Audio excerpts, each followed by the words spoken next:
For the 9th race of the GT4 European Series, we are in Hungary. This is race 1 of 2, one today, one tomorrow, and with an hour of racing for a typically packed grid about to get underway. This 9th race within the championship promises to be a very spectacular one indeed. They've been to Zolder, they've been to Brands Hatch, Misano and Spa last time out. 3 race wins have gone the way of the Audi duo Milan Donja and Nikolai Moller-Madsen. 2 to the Ginetta pairing of Brits Will Tregurtha and Stuart Middleton. There have been wins as well for Ravan Ambrescu and Gabriele Piana, for Finlay Hutchinson and Ricardo van der Ende, and there's a tale about them to come to in a moment, and also last time out for Stéphane Tribodini and Pierre-Alexandre Jean with the very nice, very pretty little Alpine.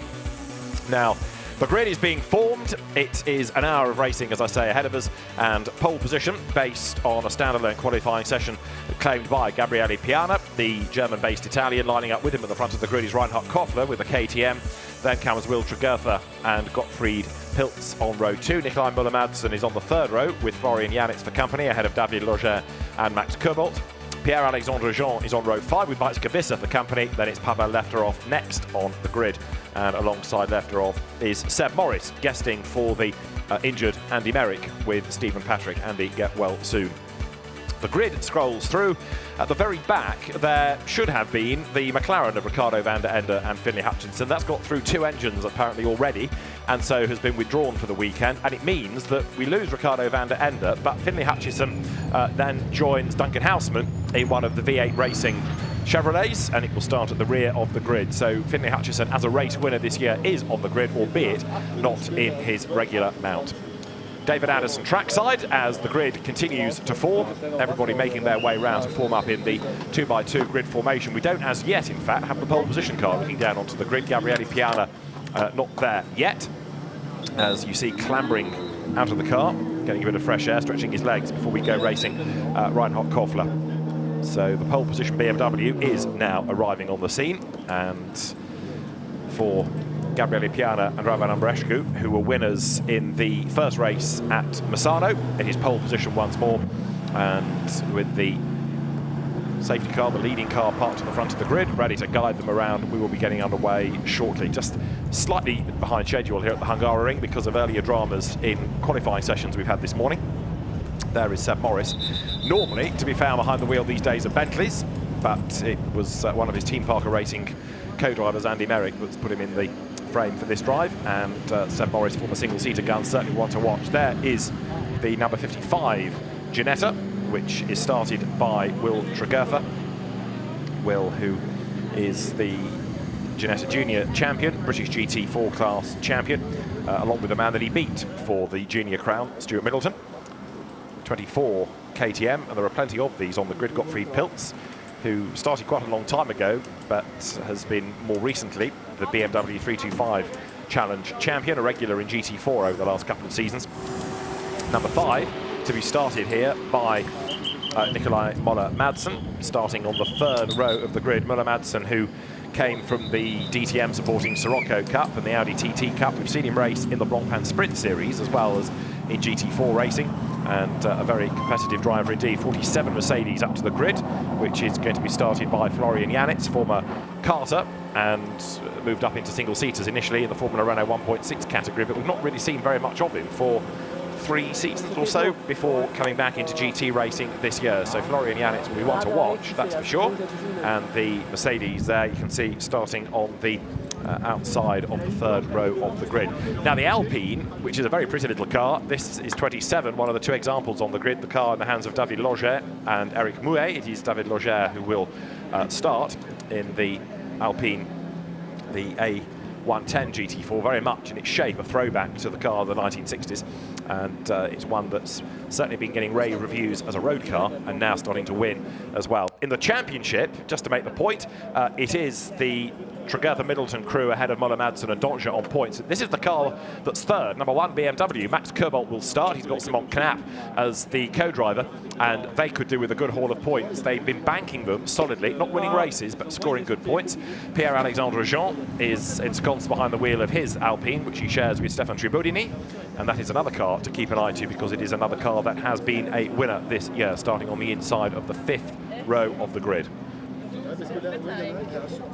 It's a car I suspect you'll see plenty more of coming into GT4 racing. It's already got its own one-make championship based in France, and there are plenty of them with order books growing, set for the road as well. There is the grid, great variety. BMW represented, so too Mercedes, Audi. There is Aston Martin, the Chevrolet Camaros. There would have been a McLaren, but we've lost certainly one of them. I think the Paul Rees car, Nico Rindlisbacher's car, is there. Porsche represented on the grid, KTM, plenty of those, and so too Ginetta. Now let's catch up with one or two of the drivers before we go racing. Stuart Middleton is one of those behind the wheel of 55 Ginetta. He's on the grid with our reporter Dakota Jane. Stuart, now you're starting P3 today, probably not where you want to be starting. I'm sure you want to be on that front row, but you're leading the Silver Championship by 18 points, so that's good. Today is important for championship points. You feeling nervous? No, I'm feeling all right. You know, calm as usual. Yeah, obviously would like to be further up, but yeah, it is what it is, you know. We're still starting ahead of our main rivals, so yeah, I think it's an alright position to start. You know, we can make it work from here, so yeah, let's see what we can do. Now 45 cars are on track today. You know, there's a big field behind you, but I'm guessing you're looking ahead, correct? Yeah, absolutely. Let's yeah, just look as far ahead as we can, and yeah, just do what we've got to do. You know, I'm sure we'll be all right. Just keep doing what we've done all season, and yeah, stay consistent. Let's see how it goes. Good luck. Thank you.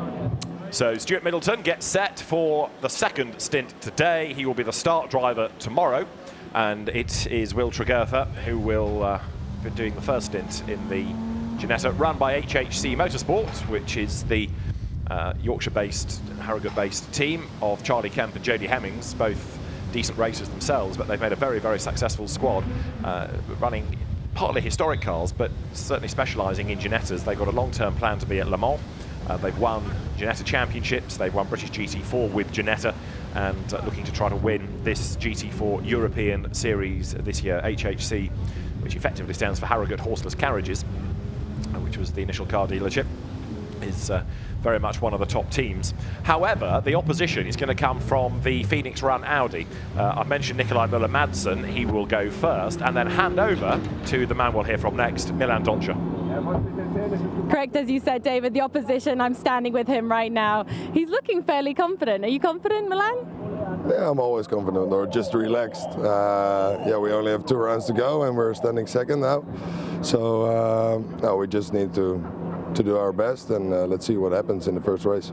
Now Stuart and Will are right in front of you. Where's the best place to overtake them on this circuit? I get quite a lot of places, but turn 1 is quite good, and I think turn 12 is the best for us because it's in sector 2, and over there we're just the quickest. So, are those my sunglasses you've got on? Yeah, I stole them from you, just a little. Good luck for the race, thanks. Interesting, Milan Doncia talks about the fact there are a few places to overtake, because we were hearing from GT3 drivers earlier on in the day that you can't overtake, and qualifying is absolutely ultra important, because once you're ahead, and you stay there. Maybe because these cars are a bit narrower and not so aero dependent, the cars will be able to overtake more readily. Let's segue our way up the grid and see on pole position Gabriele Piana, and alongside him Reinhard Koffler. Will Tregurtha's Ginetta is alongside Gottfried Pilz on the second row, then the Audi of Nikolai Müller-Madsen and Florian Janitz in the Mercedes. Behind them comes the Alpine of David Loger and Max Kobolt's BMW with Pierre-Alexandre Jean's Alpine and Beitske-Visser's BMW to round out the top 10. 11th is Pavel Lefterov, number 112 BMW, alongside Seb Morris. Then on the 7th row you get Nicholas Schürl and Onibert Söderström, Porsche and BMW respectively. The next car on the grid on the 8th row is the Schwede Motorsport car of Dominic Schraller. Alongside him is the Racing 1 Audi of Jules Szymkowiak, ahead of the McLaren of Nico Rindlisbacher and GT1 world champion Marc Bessengs Cayman alongside. Row 10, Paolo Meloni lining up alongside the Audi of Cedric Freiberghaus. The 11th row is Alain Vallon and Julien Varrat in the number 7 Aston Martin from Street Art Racing. The 12th row, Hamza Ovega and Akhil Ravindra, both ex-single-seater racers. On the 13th row, there is Jamie Vandenblack and Nicky Leutwiler, who could well win the AM Cup this weekend. On the 14th row, there is the BMW of Mark van der Aert and Nico van Dierendonk's Mercedes ahead of Shaban Moore and Giuseppe Getzi in his Porsche. The 16th row is Jagish Gedik and the Finn Henry Kaupi ahead of Sasha Helek and Marcus Pavarud. Then there is Eike Angermeyer. There's a gap where Jörg Wiebahn should have been. Sylvain Debs is there. Lisette Brahms next up in the number 11 Chevrolet. And going further back, there's Felix van der Laden, there is Dario Cerati, and then Matt Nicol-Jones, Aston Martin, alongside Duncan Houseman, and it's Jordan Grogor at the back of the grid. The two Camaros at the back because their air restrictors weren't restricting as the regulations dictated, and so they lost their times and have been put to the back of the grid. So the field is formed. Jörg Wiebahn's Audi missing from the grid because that had an engine drama, but with also withdrawn the number 10 McLaren. I think everybody else is good to go.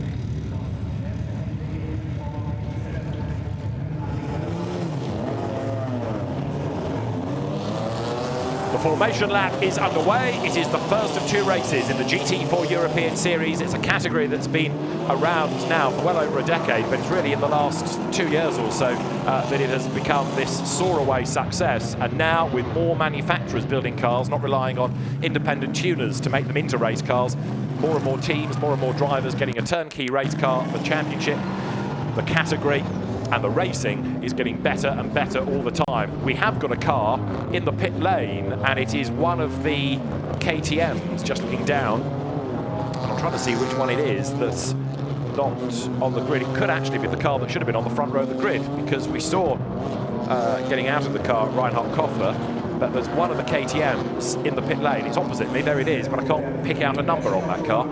So, one in the pits. Fingers crossed, that's going to be able to join in at the end of the formation lap. It'll be obviously at the back, but it will have saved itself a lap of fuel, but it's also then got the problem of trying to get through the traffic. So the field working its way downhill. This is turn 2, the Hungaroring, which is this constant sequence of corners. Then they make the climb up the hill. And through turn 4 and 5, this is a part of the circuit where track limits has been an issue all weekend. So there the grid scrolls through. We've had a look at it on track. The one in the pit lane we suspect actually might be 23, which is the Ike Angermeyer started car. There it is. So that should have been mid-grid, and Ike Angermeyer is in the pit lane. So if the car starts, it will start from the pits. It's just been dropped down on its jacks. You see the rest of the field filing through. And again, look at the brands, the little icon there of the mark represented. You've got Porsche, you've got Audi. We've seen plenty of Mercedes representation. Ginetta is on this grid, so too McLaren. And there's going to be a great amount of shuffling. One of the beauties of these double driver races, of course, is the relative differing pace of certain drivers. So you get some cars that will be at a constant pace throughout. You'll get others that rise or fall depending on who is behind the wheel. So there's always a lot to look for. The pit lane, when you get to the pit window, is going to be very busy indeed. Between 25 and 35 minutes of the race, a pit stop, if the conditions remain the same, is 95 seconds pit in to pit out. So it is the same for everybody, and it's going to be a very busy hour of racing, that is for certain. So Zolder, Brands Hatch, Misano, now to Hungary on the back of Spa, and a different type of circuit once again. But it's great that the entry is still so strong as we get towards the crunch point of the championship season. And then, of course, there is the end of season shootout in Bahrain that's planned for early December. But now, as the cars get themselves into the 2x2 Noah's Ark formation, ready for the rolling start, there is Gabriele Piana on pole position. Reinhard Koffler is alongside him. At the very back of the grid is the Jordan Grogor-driven Chevrolet, the Dubai-based South African, sharing for the purposes of this weekend with Wolf Nathan, the former Carrera Cup Class B champion from the German series. Lost its qualifying time because of that technical infringement, so work to be done. But just look at this field as it paws its way now out of turn 12. The hairpin at 13, they will climb the hill, and there the HHC Ginetta, started by Will Tregurtha. It's going to be one to watch. Certainly the safety car as it is in the race, the pace car as it is now, will peel in. Ike Angermeyer is still in the car, but not yet at the exit of the pit lane. So as long as it stays on the lead lap, there is a chance of gaining ground back, because you never know, we might get a safety car period, especially with such a busy field. So we started the weekend with 45, I think we're down to 43, but it's still a huge grid. The cars now work their way out of turn 14. The Pace car peels into the pit lane. The race director, if he's happy, will change the lights from red to green, and we will go racing now. The race gets underway. They blast away, and a good start is made from the outside of the front row by Reinhard Koffler then, who tries to get his nose in front as they come down towards turn one, but it's Piana in the BMW that does grab the advantage. Gabriele Piana goes through on the inside line. Florian Janitz in the Mercedes switches sides and gets to the inside as well. Now, 3-4 wide in the mid-pack. They dive into the hairpin at turn one. 1 and 2 go wide, make that 3, make that 4, make that 5. Lots of them go wide, and they drop down the hill towards turn 2 for the first time. Gabriele Piana, it is in the lead of the race. Second is Reinhard Koffler. Third is the quick starting Florian Janitz. The rest of the field file through, but actually the one that seems to have dropped back out of all of that is Will Tregerfer's Ginetta. It started third on the grid, and looking into the pack as they climb the hill now towards turns 4 and 5. Where's he dropped to? Not third, 4th, 5th, 6th. It's dropped a long way back already. So what's going on for the HHC Ginetta? There it is. It's just, by the look of it, clinging on to a place in the top 10. They come now out on turn 5 into the chicane for the first time of asking. Whoops, contact there. The Cayman gets fired off to the left-hand side as they bounce their way over the curve now through the chicane. And up front, Gabriele Piana is trying to build the advantage. He won the first of the 2 races at Misano. Battles on lower down as number 5, started by Nikolai Muller-Madsen, tries to get onto the back of the Alpine there. The gap's opened up a little bit between the top 2. Another car in a hurry, looks like being the first of the Porsche Caymans in the hands of Marc Marseille, getting on with the job as they come towards us. They're down at turn 12, but we'll look at the order at the end of the opening lap. But right now, as a challenge is made by Nikolai Muller-Madsen up on the inside line there to get past the Alpine, to no avail. The leader, Gabriele Piana, is doing his best to get away. There's one car off at turn 12, spectacularly, because the yellow flags fly, the dust is settling. But somebody has got it all wrong at the end of that straight down towards the stadium section and gone off the road. Yellows are out in sector 3. The leaders come through there. Look, number 35 heading up towards the timing line. The Alpine just being able to maintain its place. Pierre-Alexandre Jean keeping Muller-Madsen at bay. So Piana leads the way. Koffler is second. Third is Janitz. Fourth, it is Gottfried Pilz. Fifth is David Loger. Sixth is Beitske Visser. Seventh is Pierre-Alexandre Jean. In ninth place is Nikolai Muller-Madsen. And then the top 10 rounded out at the moment by number 15, which is Dominic Schrammel. The car that went off at turn 12 we understand to be number 16 of Hamza Ovega. And Will Tregerfer down into 11th place. He's about to try and gain a spot back there, but from third on the grid, 11th at the end of the opening lap is not great news for the championship leaders, especially with Muller-Madsen being ahead. There is Florian Janitz coming under attack from Max Kermold. Next in the queue, replay of the start. Out go the lights. Now let's try and work out what happened to Will Tregerfer. It's just not that quick a start. Some go to the inside, some go to the outside of it. Keep your eyes, if you can, on that blue and white Ginetta. Look, it's sluggish away. Loses a handful of places off the line. So there's a problem getting going, it seems. I don't believe that Will Tregerfer was caught napping because he knew exactly what was coming up, but the car just did not seem to accelerate. Maybe it was stuck in gear, or maybe there's something even more sinister that's prevented it from getting going properly. It is now starting to work its way back into the mix, but clearly a problem. And let's have a look as the field dives down through turn 3. That is at the end of the lap, number 16 of Hamza Ovega off the road, bounces off the tyres and gets going again. Right, into the race, kind of, goes Mike Angermeyer, but very slow and a lap down. So the car is in, but a lap late. Up front, it is 1-1-1 that leads the way. Gabriele Piana is 1.6 seconds ahead of Reinhard Koffler. In third place is Florian Janitz. So it's BMW from KTM from Mercedes. BMW fourth, Max Kermold. Fifth, it is Gottfried Pilz. And where is Tregerfer this time as he comes over the line? He's down another place, down into 12th. There is something not right, clearly, with the Ginetta, because he qualified third, and there, Angermeyer getting out of the way. That's another car that clearly is not right. So, although the car has got into the race, the problems persist for number 23 from the True Racing squad, the KTM Crossbow, slowly making its way, trying to get out of everybody's way, down towards turn 2. So Gabriele Piana is getting away now, 1.6 seconds to the good from Reinhard Koffler. Florian Janitz still there in third place. And then fourth, it is Max Kermold. In fifth place, Gottfried Pilz. Sixth is David Loger. And then there's Beitske Visser ahead of Pierre-Alexandre Jean, and then Nikolai Müller-Madsen. That was a little battle there, just going out of turn 5. So Piana getting away. 2 laps are in the book.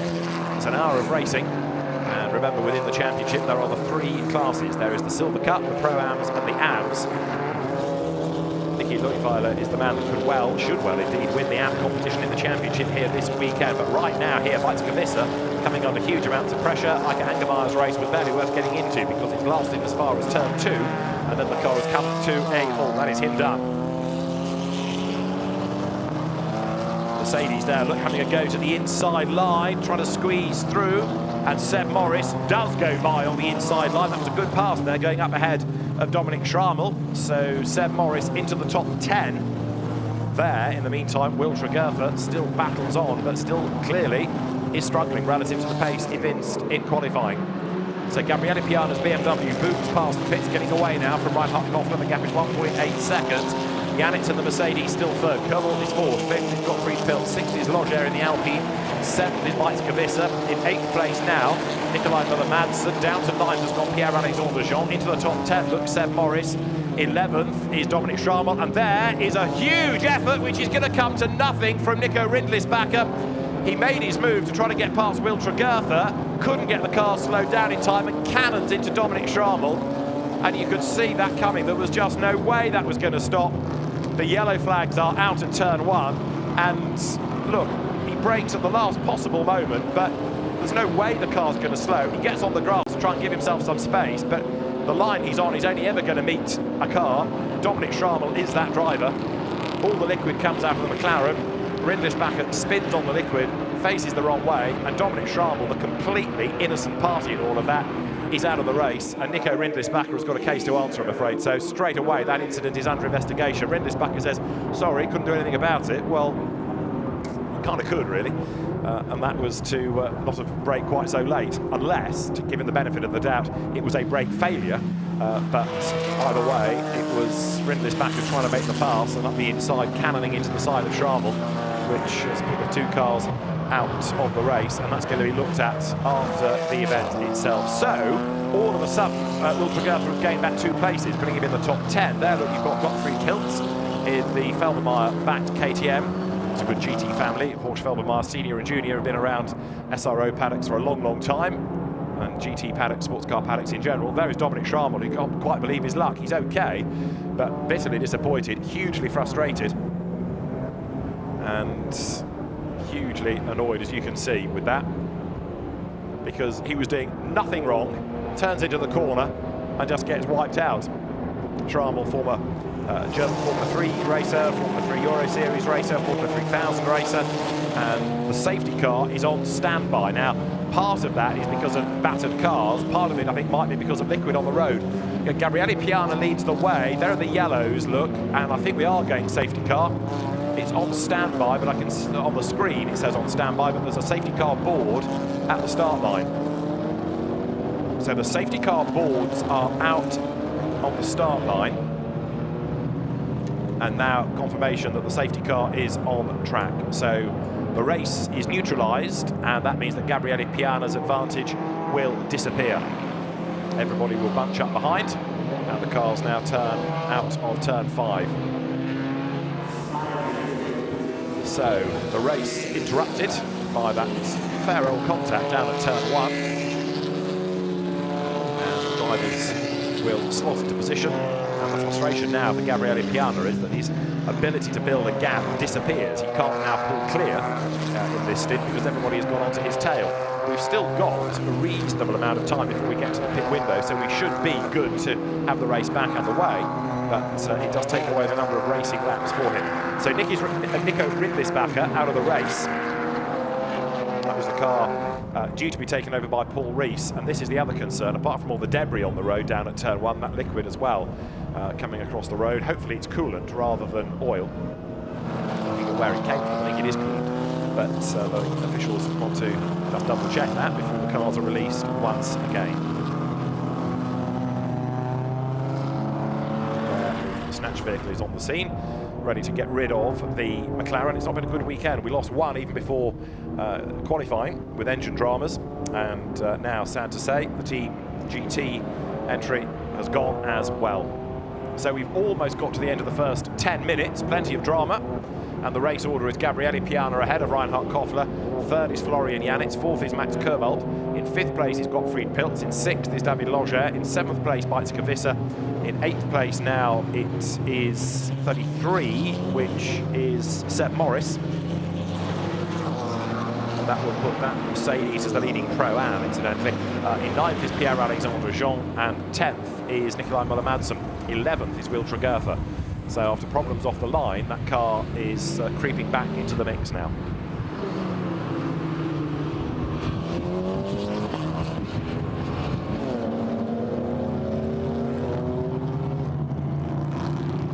So there is a very frustrated Dominic Schrammel sitting and watching, but his life changed markedly. He turned into the corner and suddenly, bam! Big impact on the inside, and the car out of the race. There's another race for tomorrow, but hopefully the car is going to be repairable overnight. Drivers being reminded that under the safety car procedure, the gaps must be kept to a minimum, don't get too strung out. So it's not like a full course yellow where you've got to maintain pace and speed, you've got to all bunch up, run in a line. And part of this is so the track workers have more time to work. If you have a full course yellow, gaps don't come down. There's this constant stream. It's more dangerous for the marshals. There's never a clear bit of road on which to work. By having them all behind the safety car, the line goes through and then it's clear until the pack comes round once more. So that's the reason to go safety car rather than full course yellow. The BMW then leading the way in the hands of Gabriele Piana. The car from the RM Vision STS team, and this is why we have the safety car.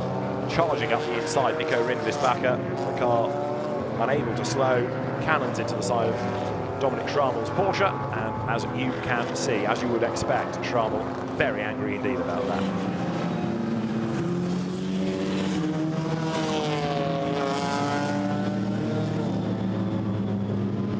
So that liquid being treated, and it will be another lap or two behind the safety car before we are good to go back to full race conditions, green flag conditions, as the cars now come into effectively the stadium, turns 12, 13 and 14 at the end of the lap, climbing up the hill. Hungaroring, which gets a bad press from some quarters for not being the easiest to overtake at, really is a great place to come and watch at because there are big high banks all around it. You can go sit in the grandstands and see quite a few corners if you're on the back part of the circuit. Even standing in the paddock, you manage to find 2 or 3 corners you can see. So from a spectating point of view, it's a good place to be. The leaders go behind the safety car over the line. That puts another lap in the book. 6 are now done. There's the McLaren being craned away. Remember that all of the laps here do count within the hour towards the race duration. The car's over the timing line. And this is the scene at turn 1 where the track is getting clearer and safer. And maybe next time around we might be able to get the race back underway. News from the pit lane from HHC Motorsport is a bit of a question mark as to why the car lost ground off the line. So Will Tregertha's pace, which is, as I say, improving, but certainly he lost a whole heap of ground off the start, remains something to analyse post-race. The championship leading Ginetta then finding himself down for the moment in 11th place. Grandstands are getting busier, and drivers angry, frustrated, watch on trackside.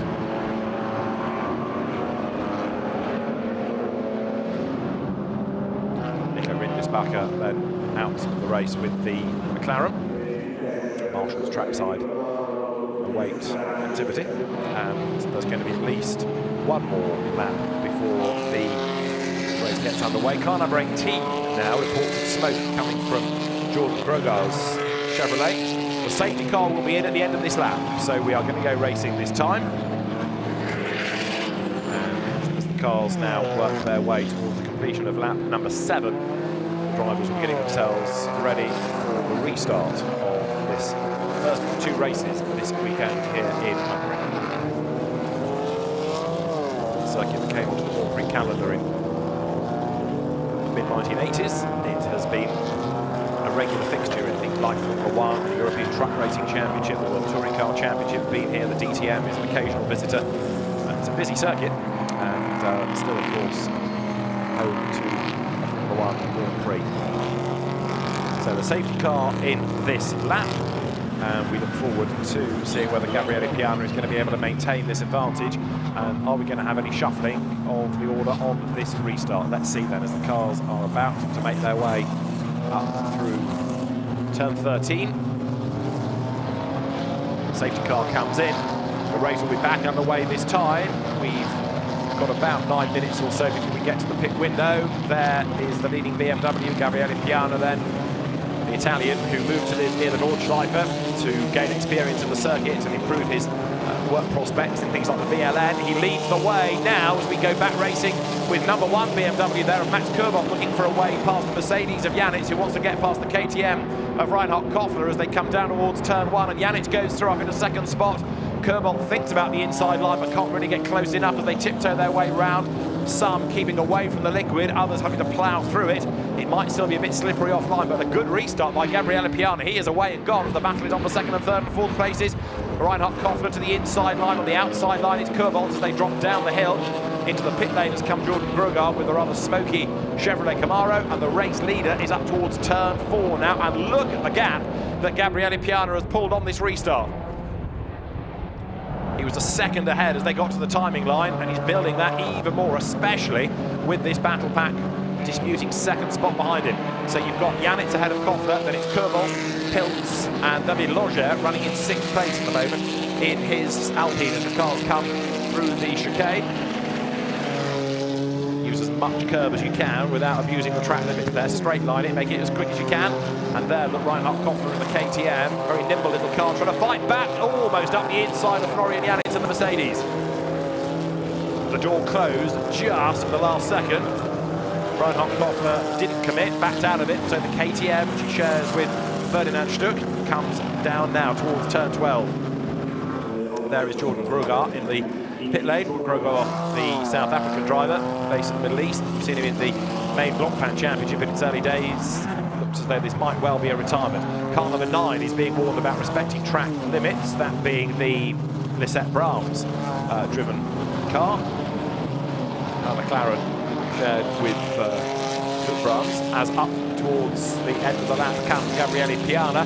Great little battle pack going on here. Seb Morris right into the tail of Nikolai Moller-Madsen. The Audi has got the Mercedes right on his tail now as they come over the timing line. Meantime, Koffler tries to fight back. He's lost his 3rd place to Max Kurbach. He's up the inside line. He's on the curve and he goes back through. Reinhard Koffler retakes his 3rd place. Max Kurbach, though, has not given up.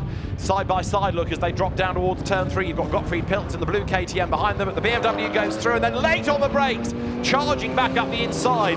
Good pass by Reinhard Koffler. Gottfried Pilz tries to go through as well. He's on the outside line for the next corner. So the sideways BMW, the M4 just hangs on to the place. Max Kurbach then, 1 up and 1 down, but he doesn't lose another spot.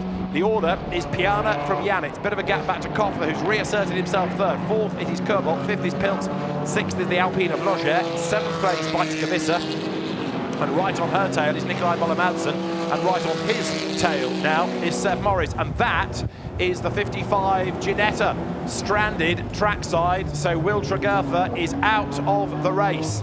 Whatever the problem was to begin with, it has got worse and worse, and the car has ground to a halt. So that's up at turn 9 over on the back part of the circuit, and as that car is a retirement, we've got another one coming into the pit lane, which is the 88 Felix von der Laden McLaren. So all of a sudden, quite a few of the teams having dramas. We are on lap 9 here at the Hungaroring. We've got some great battles going on, and we're not done yet because Seb Morris there is right on the tail of Bikes BMW now, looking to try to find a way by as they come onto the brakes at turn 13. So Seb Morris in the Mercedes looks for a way past. Nikolai Moller-Madsen has already done it, and he's getting clear up the road.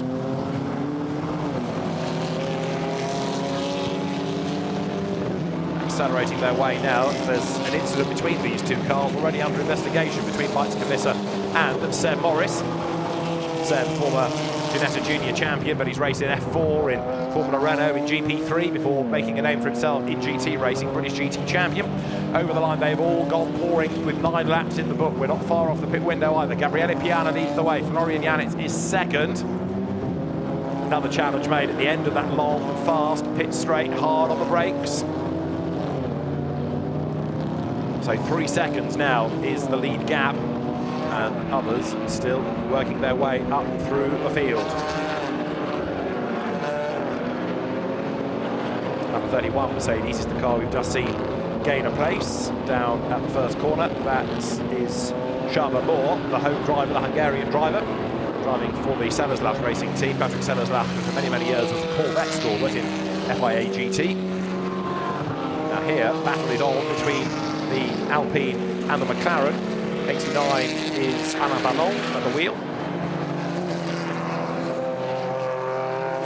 So more and more little battles develop now as the race starts to settle down. Sam Morris has got himself up past Mike Visser, so a place gained there as the cars accelerate towards us with 77 now on the back. That's Joachim Kowiak, former FIA Formula 3 European Championship racer for Van Amersfoort, going back a few years when he was teammate to Max Verstappen. He got rather overshadowed, as perhaps you might, by Max Verstappen in a Formula 3 car, but Joachim Kowiak has made a good name for himself as a GT driver. There, he goes on the outside line of the BMW. Tries to find a way through, can't do it. Mike Visser in the BMW, fending him off, but goes a little bit wide there. In the meantime, look, Florian Janitz in second place, coming under more attack from Reinhard Koffler, because as they now come over the timing line, again you see the Mercedes has got the grunt in a straight line. The KTM is a rather more nimble car, good through the corners, but it loses out at the end of the straight, so it's got to be under braking where that car has the advantage. Now, we've got a black flag being presented for car number 23, and that is the True Racing Eike Angermeyer, Laura Kreihammer KTM. So one assumes that it's got going again after it pulled off at turn 2 and shouldn't have done. So that car is being black flagged into the pit lane. The timing screen graphic there says it didn't start, but we saw it start. We saw it get into the race. It did start, just didn't go very far. Didn't get to the end of a sector, but it may well now be circulating again. We've got the pit window imminent to open. And we've got one car that's just come in, which I think is one of the Aston Martins that's just made a stop. In the meantime, Nikolai Moller-Madsen goes ahead of David Logier, so that's a place gained for the number 5 Audi. Nikolai Moller-Madsen continuing to make progress, and with the Ginetta crew out of the race, this is quite important now. Every place gained is good for the championship. Battle on here. Look, Joachim Kowiak to the inside of Mike Visser goes through, so the Audi picks up a place. And that now is going to be 9th place for Joachim Kowiak. And having gone through, starts to pull away.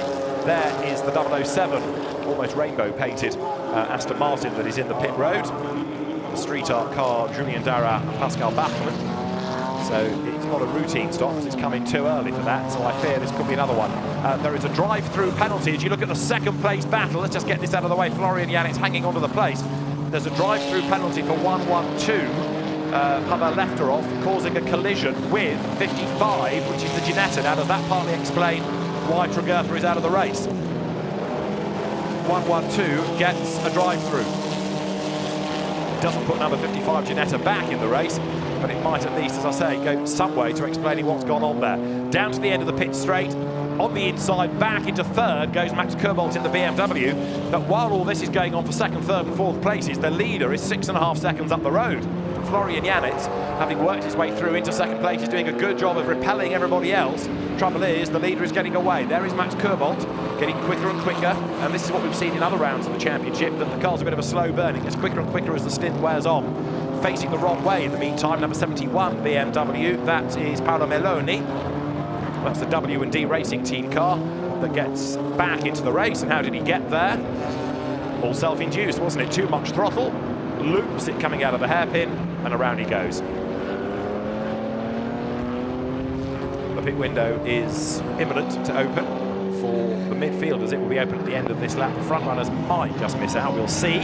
So there, Florian Janitz goes through, still being chased vigorously by Max Kobold, who's ahead of Reinhard Koffler. Gottfried Pilz in 5th and into the top 6. Nikolai Moller-Madsen, who's had a really good, solid opening stint, hasn't he? He's just got on with the job here, picked off places, got himself up the order. Because of the safety car period, we haven't really had to worry about Lapri, but we will come the end of the race, that is for sure. So Max Kobold, who will hand over this car to Simon Knapp. He's getting onto the tail of Florian Janitz. Kobold, the reigning GT4 champion. He also has driven in Blancpain Endurance for Roll and also for WRT. So he's an experienced driver, Max Kubold. The pit window is open.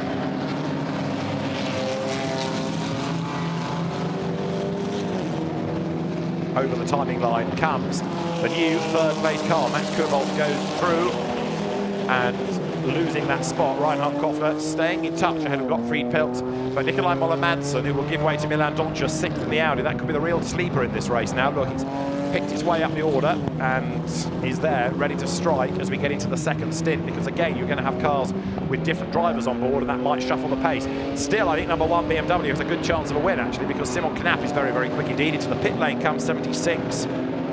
Giuseppe Gezzi will give way to Alessandro Giovinelli. Now they've taken, what, 4 class wins this year in the AM Cup.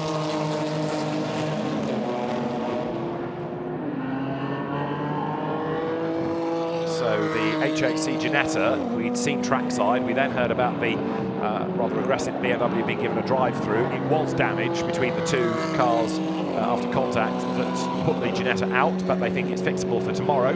But that doesn't really help for the championship home. So it's a number crunching post-race and see how that's going to affect things for the second race tomorrow.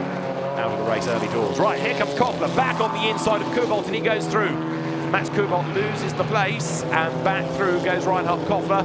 The BMW look crawling all over the back as they make their way out of the chicane, but there, back ahead of him has gone number 22. Reinhard Koffler retakes that third place, all of which is to the good of Florian Janitz, who's getting away up the road ahead.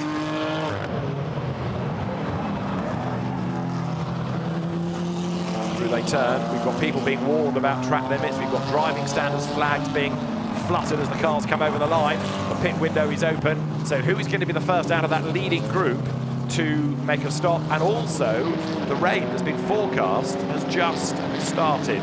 The rain has started, and this could be important if it gets wet, and if you come in now and get the right tyre choice on. So, into the pit lane comes Gottfried Pilt. You've just seen the blue KTM come in. How heavy the rain is, I can't vouchsafe, being in the palatial surroundings of the commentary box overlooking the pit straight, but the report from the camera crew is that the rain is falling, and that's going to make the track just a little bit slippery. In comes Gottfried Pilt then, in the Felbermeyer-backed KTM. More and more of the pit stops cycle through. Mads Siljehaug will take over the blue KTM. Siljehaug's a very quick driver, so that's going to be one to watch in the second stint as well. Because of the number of cars, the regulations say you must come nose in, so that gives more space. But of course it takes slightly longer to get the car back, but it's all done to a time. It's not a natural, quick as you can type pit stop. It's all done to a time, pit in to pit out. More and more in, as there, look, Florian Janitz comes under attack from Koffler. The Aston Martin goes a lap down and gets out of the way. Out of all of this, all of a sudden, Max Kubold has lost a lot of ground, hasn't he? That might be as track conditions change, and the little KTM tries to scuttle up the inside of the all-grunt-and-go Mercedes, but to no avail. Flash of the lights, and now the wipers are on. It's getting darker, it's getting wetter, it's certainly getting a bit greasier, and there, Koffler goes up the inside and they touch. Janitz bounces off the road.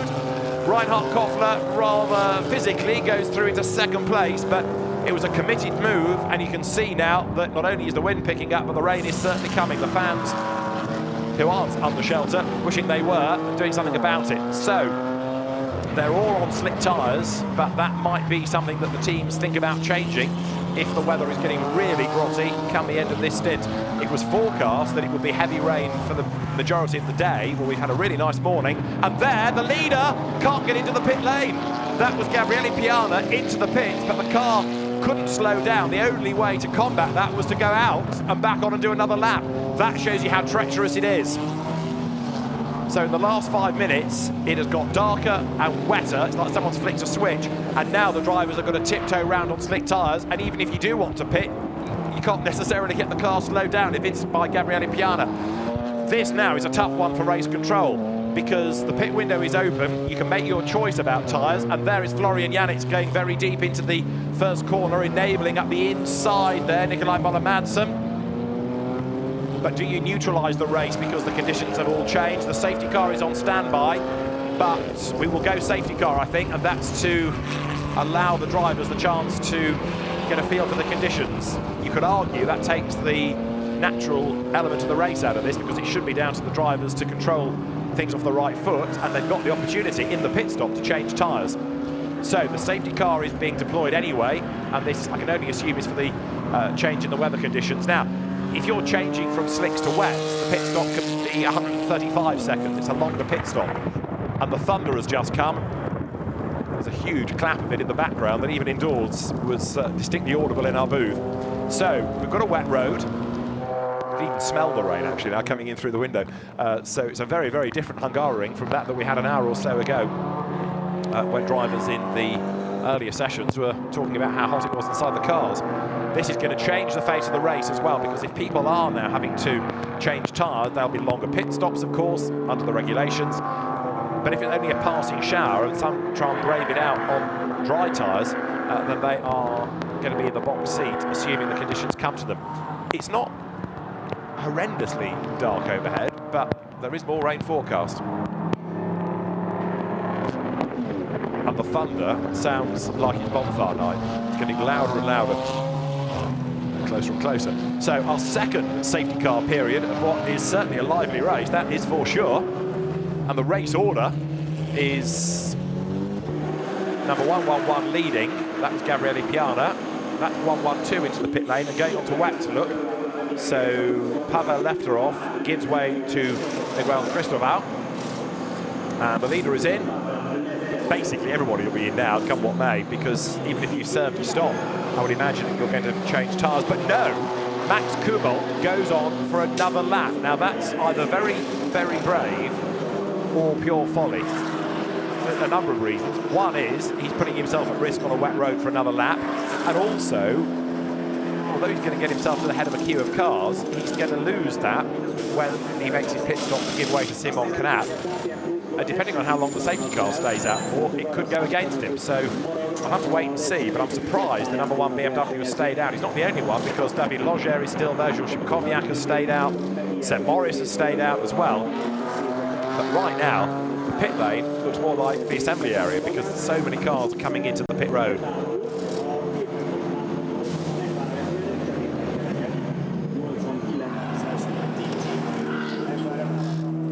The forecast that we have is that the rain is due to stay all afternoon, but if I look across to the exit of turn 12, the sky is getting brighter, so this is going to throw everything up into the air. The pit window is open, the safety car is on track. There is the car that did lead, so Gabriele Piana now gives way to the Romanian Ravan Ambarescu. 89 McLaren, look, you can see, has come in as well for Alain Vallon to give way to Michael Stanley. And that's the car that will take over the race lead. That is Max Kubalt. Oh joy, we've now got lightning to go with the thunder. And the BMW carries on. The track there doesn't look that bad, does it? So the order is very jumbled. I'll go through it at the end of the next lap, as you see 89 getting away. So that now puts the Monegasque driver Michael Stanley behind the wheel, GT4 regular. Some of the back markers look picked up behind the safety car, so the order slightly distorted out on track.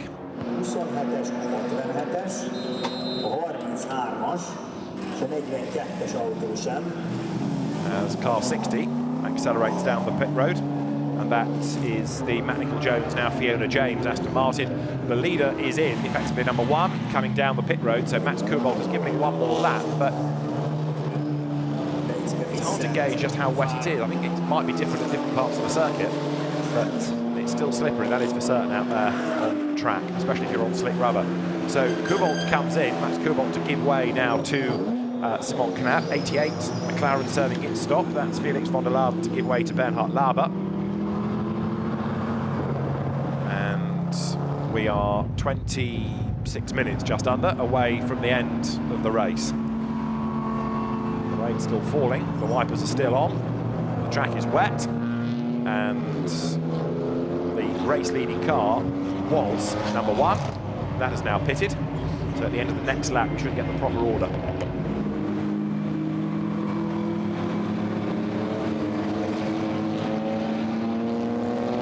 So Simon Canap takes over number 1 BMW.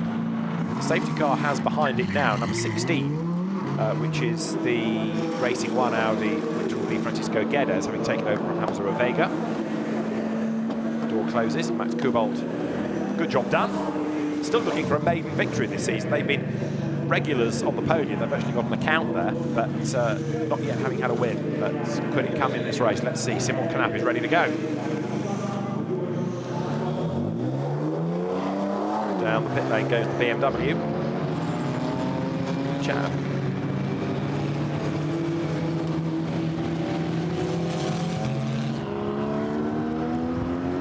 So down to turn 1.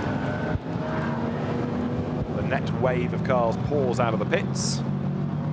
So I would say that's getting a bit brighter, but it's easy to get tricked with the lights and the rights of the cameras. You can see how much water there is offline, and on the restart it's going to be very treacherous indeed. So just trying to get to the bottom of whether the BMW did a tyre change or not, because if they are prepared to brave it out, they would have, of course, had a quicker stop. There's another car that's run way off the road, I think, coming out of turn 12, running deep. They're wet to go on to the Bullet Mercedes, so that's going to be Seb Morris. See in the background, he's on the way to Stephen Patrick now. That car ready to go back into the race. Stephen Patrick, the Brit, who lives in Gibraltar.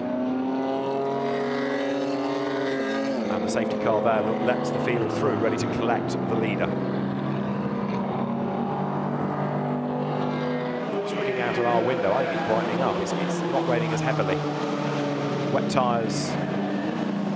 Now that is at the BMW pit, so I reckon that number 1 has tried to brave it out. This is the MCN Motorsport car of Kubolt and Knapp. I think they tried to brave it out on slicks. Max Kubolt on the pit wall. It might be that we can dispatch Dakota to go and have a word with some of the drivers from that first stint and find out what the track conditions became like and what they've done about tyres.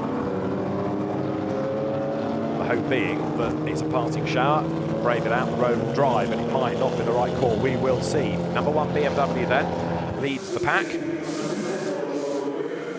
And fingers crossed, that's Kubolt. Walks back to the pit wall.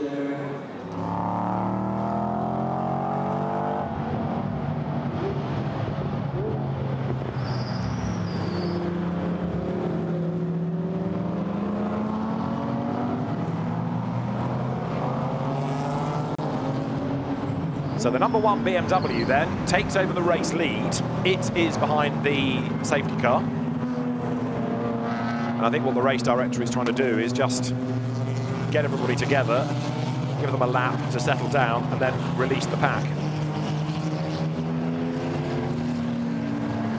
1 or 2 drivers still under investigation. The pit window is now done and dusted, so 22 minutes of the race remain, our second safety car period. And so it is number 1 that perhaps did benefit by staying out another lap, because it's jumped itself into the lead ahead of Ravan and Berescu in the 1-1-1 BMW that was leading the way earlier. In 3rd place now is number 47. Now that's a car that's come out of nowhere. It's the Lechner, sorry, forgive me, he was there, wasn't it? It's the Lechner Mercedes now with Jakob Schober at the wheel. In 4th place, Mansilla Haug's blue KTM. In 5th place, it is Nicolas Scholl with a Porsche Cayman. That is a car that's come out of nowhere. And 6th now is 77, the Racing 1 Audi with Markus Lundstrass behind the wheel. So some cars have certainly benefited by the pit window and by the change of track conditions. And certainly BMW number 1 is now up front. But if it remains on slicks, as we think it is, then it's going to be fascinating to see what develops in this next stint of the race. Thunder has stopped. I reckon the rain has stopped, but maybe not. At certain parts of the circuit, certainly it's still looking decidedly inclement, but on the pit straight, it doesn't look anything like as bad as it did a minute or 2 ago. So the circuit's still wet. I know there's a safety element to putting the safety car out when the weather conditions change like this, but it's a shame that you're not able to then see who the really brave drivers are, making the most of the conditions and being able to master the wet on the slick tyres before they pit. 1 or 2 coming over the line, still playing catch-up. I'll tell you what, the drivers in this second stint are also going to have relatively few racing minutes, seemingly, because we're still having cars pouring over the line as you're looking at what's happening up at turns 5 and 6, and it's going to take a while for everybody to get into a line before we can go racing. There's also the aspect of this that safety cars breed safety cars, so you bunch everybody up on a wet road and let them go, and who knows what might kick off.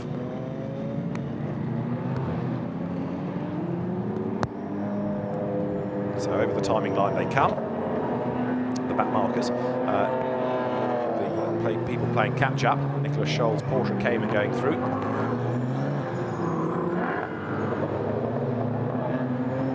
So no news as yet as to when the safety car might peel in, but I suspect it's all to do with trying to make sure there are no stragglers, which doesn't always happen actually.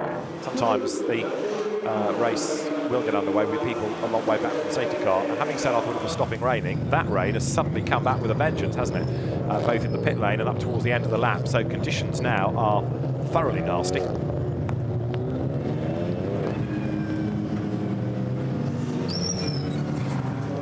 And if that BMW is on slicks, their race has just evaporated, unlike the rain. There are the wets, but Simon Canap, talented as he is, surely cannot be asked to tiptoe around for 20 minutes on slick tyres. That's a big ask of anybody, and it may well be that he's got to come back into the pit lane, assuming that the car did not change rubber as we suspect.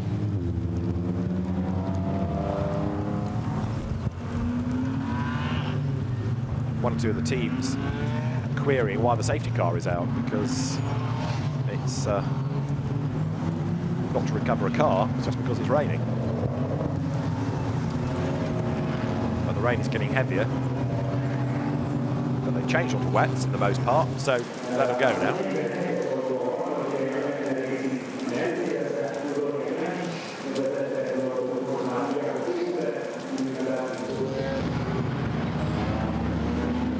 The rain is getting heavier, but it's certainly not dangerous. There's no standing water particularly.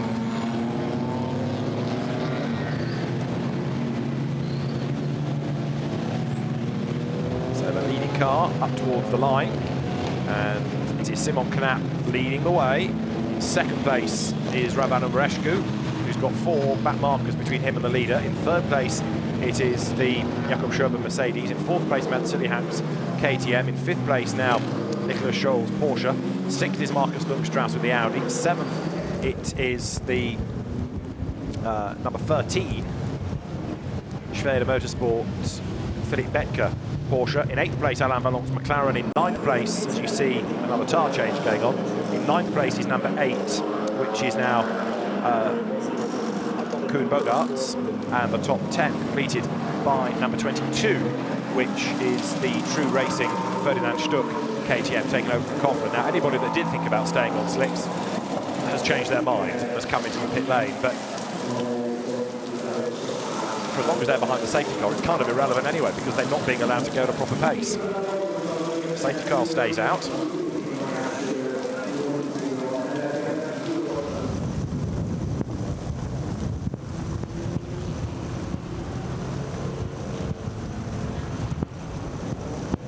So there you can see the rain falling, granted, but certainly not standing water around the circuit. And the drivers and the teams particularly want to get on with this.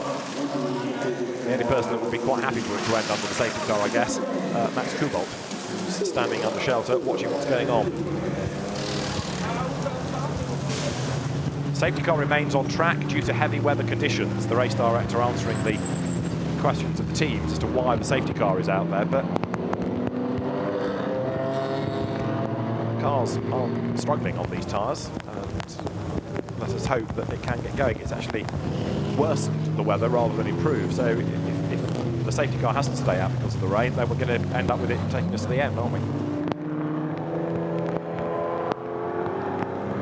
Number 75 is under investigation, incidentally, for speeding in the pit lane. That is Dario Cerati and Maurizio Fondi's Porsche. So that car is being looked at for its speed in the pits.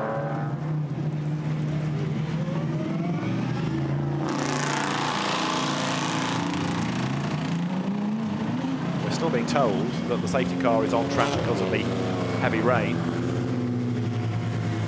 We won't be far off getting to 75% soon, at which point you could declare a result. But I wouldn't have said it was undrivable. And lots of the team managers are saying, why can't we go racing? It's raining, yes, but they've raced in the rain before, and the drivers are used to it. So the plot thickens here.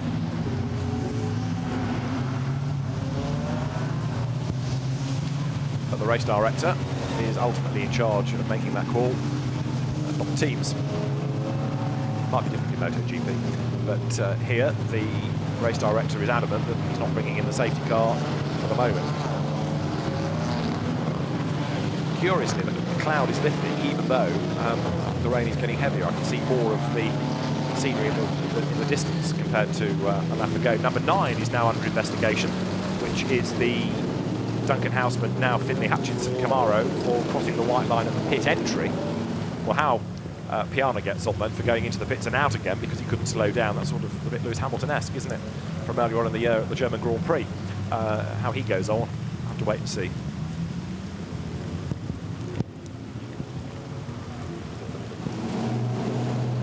So the field comes over the line, but still no suggestion of when, if at all, the race will get back underway. Simon Canap leads. BMWs 1 and 2, Ravan and Breshko running in second spot. Third is Jakob Schober's Mercedes ahead of Mads Siljehoug's KTM, and then Nicolas Scholl in the Porsche Cayman.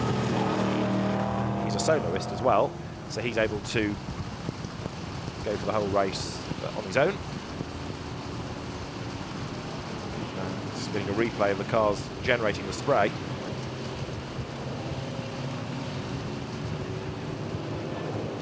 In the Allied Racing Porsche.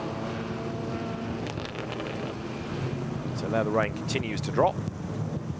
And from 13th on the grid, Nicolas Scholl now running in 5th spot, just to finish the point about him.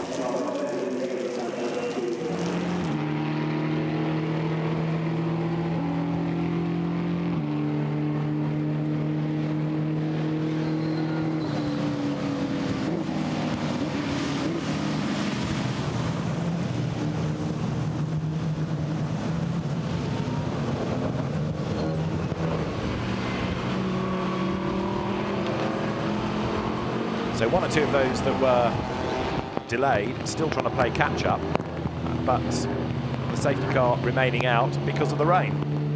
And seeing that it's set in for the afternoon, according to the forecast, I think your results set in for the afternoon. It's rather hard to see at which point now the race director, having not let them go yet, becomes content to let them go.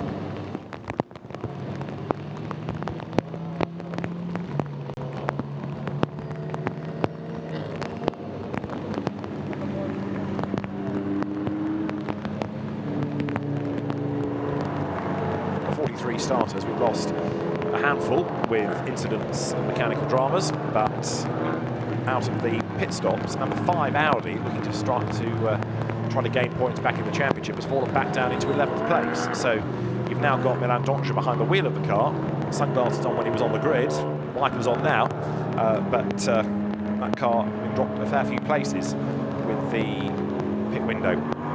And a red flag is now being shown, so the race is being interrupted, and I suspect it will not be restarted because we've got to a point where a result can be declared, and that's a great shame that the race doesn't really happen after that pit window. There'll be some very frustrated teams, that's for certain.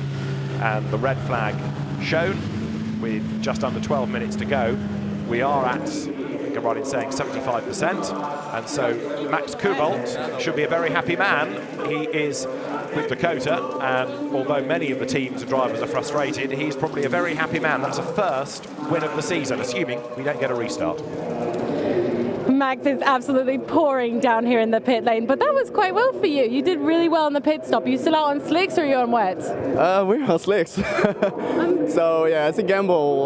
When I was driving, there was some rain. Wasn't that heavy, so we took the gamble for the championship. We are third, and yeah, this year with the Audis and the Ginetta was too fast on the slicks and even on the wet, so we have to gamble, and I think we won, but I'm not sure yet. But so it's a gamble, and we didn't expect this one, but I think we won. So that's good. I also see your team cheering for you, so that must mean that you have won the race. It's a good feeling, isn't it? Yeah, it's been one hell of a season actually. It's difficult. Last year we had quite a luck, I must say. And yeah, this year we were struggling a lot with the BOP and with the setup of the car. But we were a lot of times the fastest BMW, which was the most important thing for us. But now, yeah, we took a gamble and worked out quite well, I think. The gamble paid off. Congratulations. No restart. You have won. Thank you. So Max Kubalt is a very happy, if wet, Dutchman, and there are some very unhappy drivers and teams in the pit lane because the race, in conditions they felt that you could have raced it, never got going. The race director takes the decision on safety grounds to put the safety car out and then to hold the race behind the safety car. It will not restart, so we have a result, but I suspect there will be quite a lot of discussion about that for the teams to get their point across. Certainly Hungary is not a country that's never had rain before, and the teams are prepared. The wet tyres with that. It's a good job for the Simon Canat Max Kubalt before that it didn't restart, because of course on slicks they'd have to have made another pit stop.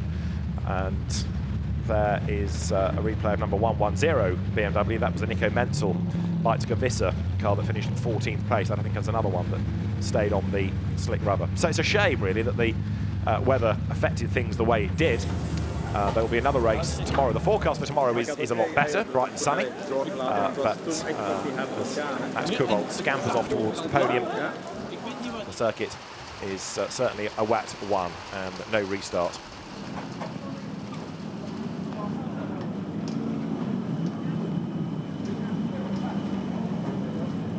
So everybody now coming back into Parc Fermé.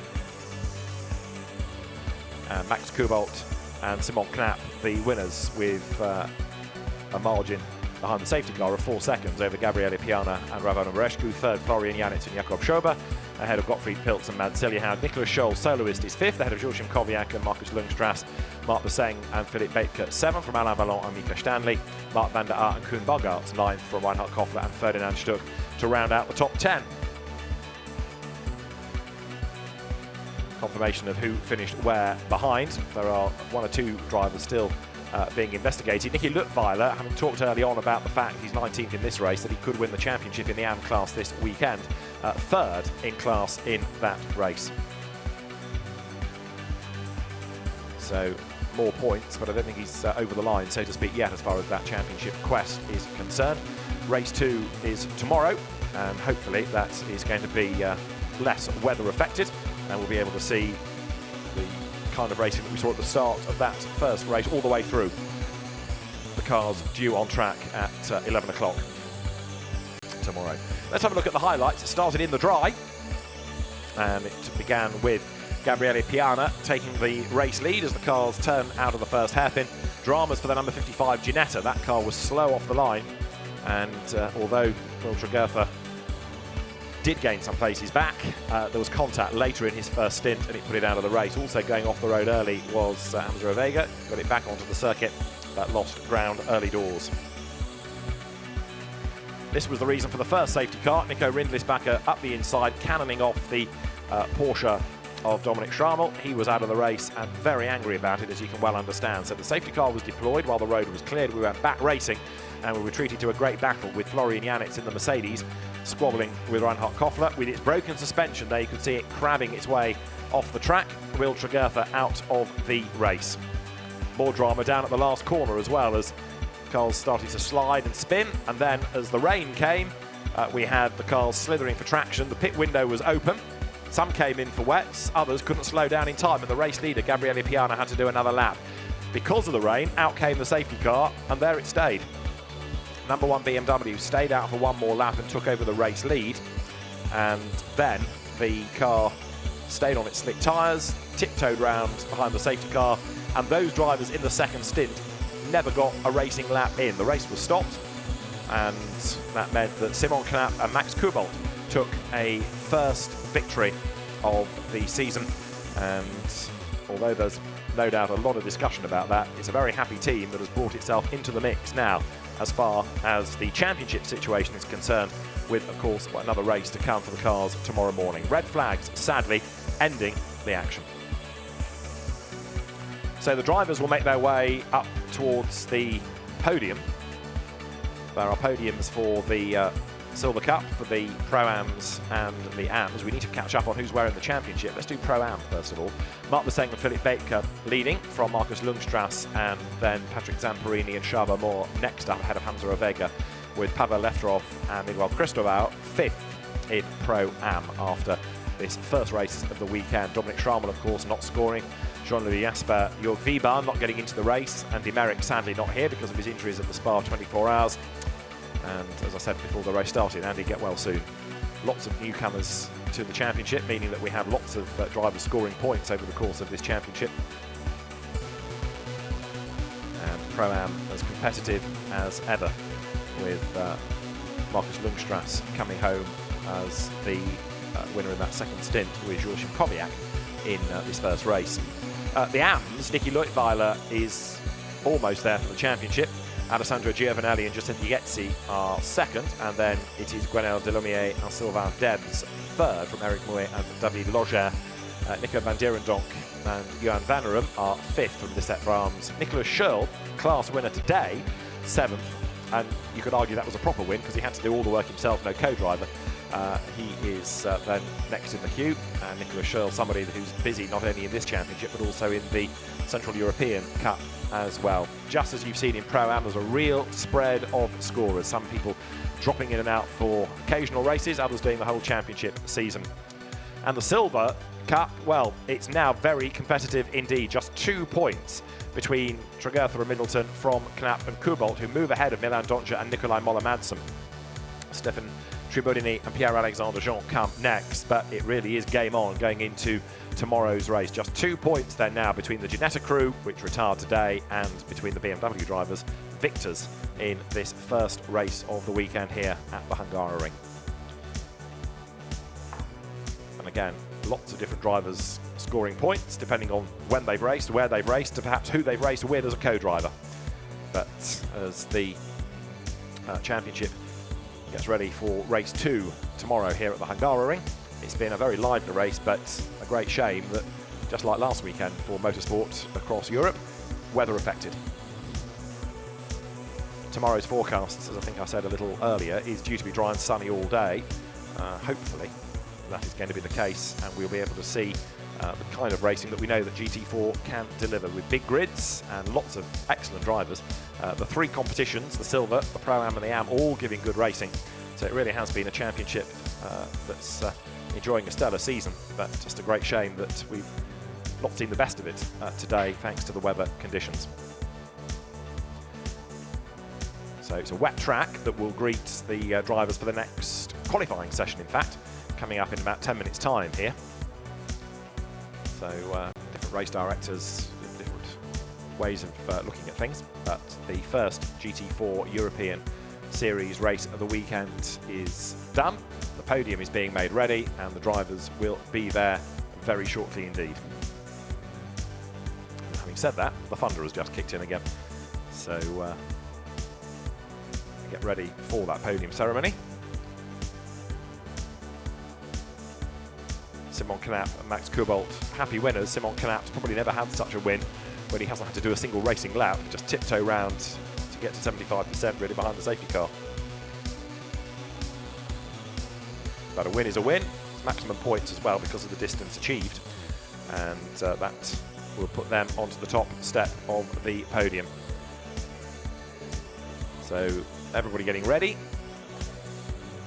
and it was stopped with what, 12 minutes or so to go.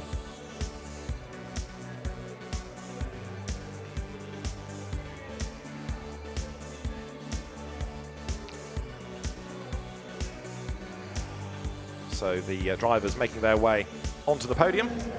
We have the 3 podium ceremonies for the AMs, the Pro-Ams and the Silver Cup drivers.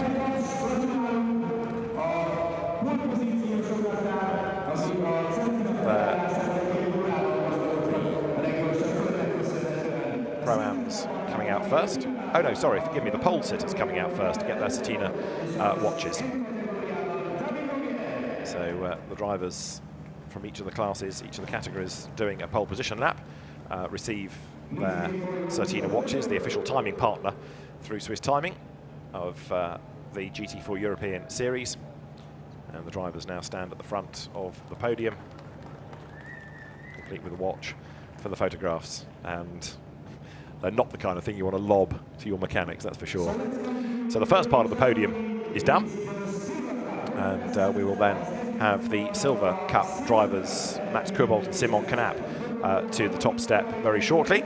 Their first victory of the season, and a brave effort to do it on slick tyres.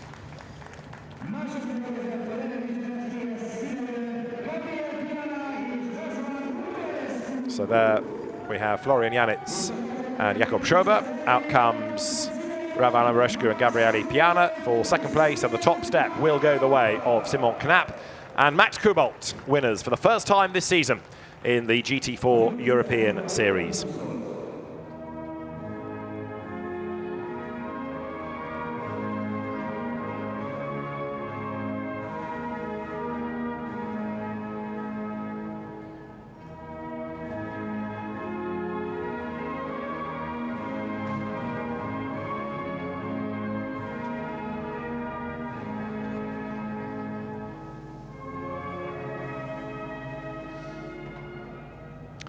So Simon Knapp and Max Kubalt are victorious then in our first GT4 European Series race of the weekend. Well done to them. Perhaps not the ideal way that they would have liked to have won a race, but it's a win nonetheless. And now the trophies are to be presented.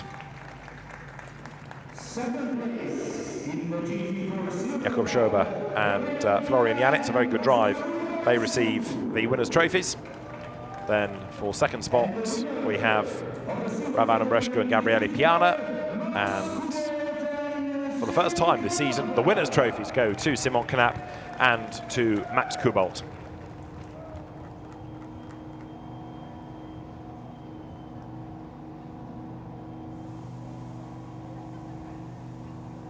So well done to Simon Knapp and Max Kubalt, the winners of race 1 here at the Hungaroring in the GT4 European Series.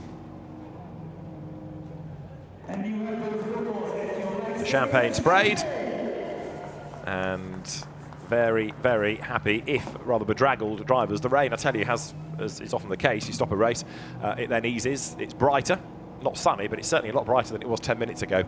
But as far as the race is concerned, a result declared, and the top 3 teams celebrate on the podium. So our Silver Cup drivers then will make their way back to their teams to go and discuss one race and look forward to race 2 for tomorrow. We will turn our attention though to the Pro-Am competition, because that was a win for Markus Lundstrass and Jules Szymkowiak.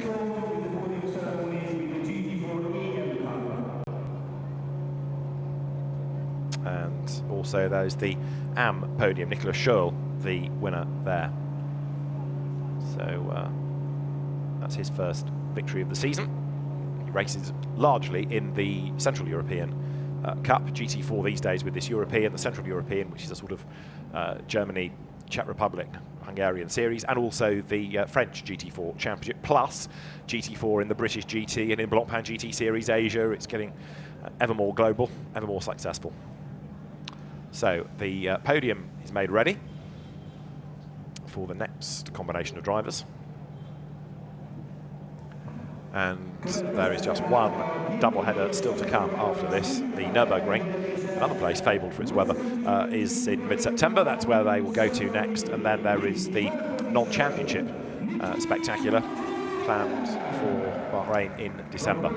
So we have our Pro-Am teams heading onto the podium. And for third,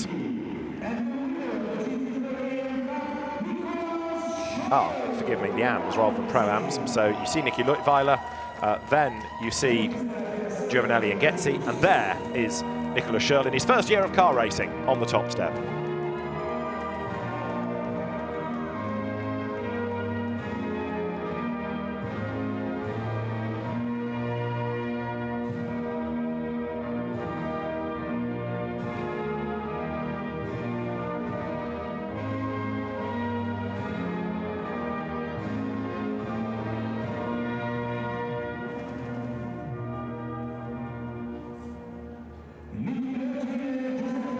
And so, well done to Nicolas Schurl. He's come into the championship, into car racing this season from karting, and was impressive in the Central European Cup at the German Truck Grand Prix when they ran there a few weeks ago, and another excellent performance here as well. So Nicolas Schurl takes the winner's trophy and stands proudly on the top step of the podium. A top job done by Nicolas Schurl, and he will take the trophy and take the champagne rather than spray. I think everyone's wet enough at the moment, but the photographs taken.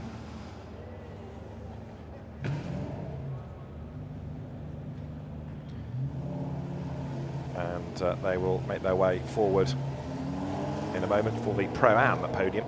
The circuit is about to get busy because the Blancpain GT Sports Club is going to be on track shortly. But we first of all need the Pro-Ams, Markus Lundstrass and Jules Kowiak, the class winners there. And they will come up to the podium very shortly. So the officials behind the podium, getting everybody ready. And as soon as we have all the drivers, they will be called forward.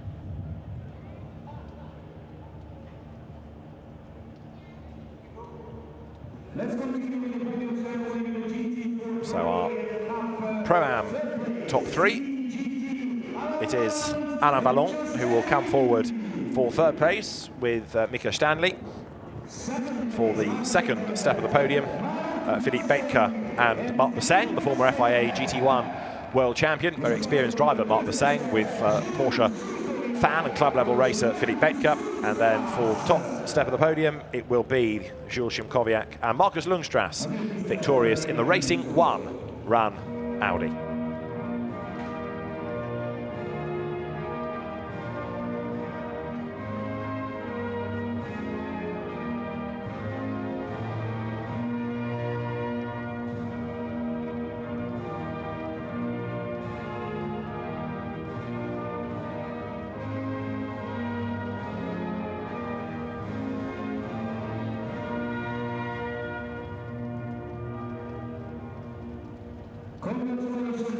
So well done to Jules Kowiak and to Markus Lundstrass. They celebrate a category win, and the trophies will be presented very shortly to them after an excellent drive. Jules Kowiak doing a good job in the first stint. Markus Lundstrass, again, like many of those second drivers, never really getting a chance to show what he's capable of, but Lundstrass is an experienced campaigner and somebody who will be worth keeping an eye to in tomorrow's race, because of course for that it is the other driver who will start, the other driver having already done the qualifying time. So we know, subject to any penalties, any grid drops, what the order will be for the start, and we know who is going to start, and it'll be a very different type of race, certainly to begin with the drivers that have done precious little today, having to earn their corn at the start of race 2 tomorrow. So the drivers all step forward, photographs to be taken, and then they can go talk to the team, look at the data, and get ready for tomorrow's race as the champagne sprays here at the Hungaroring. Well done, Markus Lundstrass and Jules Kowiak, winners of the Pro-Am Cup. So race 2 comes up tomorrow at just after 11 o'clock. We look forward to your company then. For now, from David Addison, bye-bye from Hungary.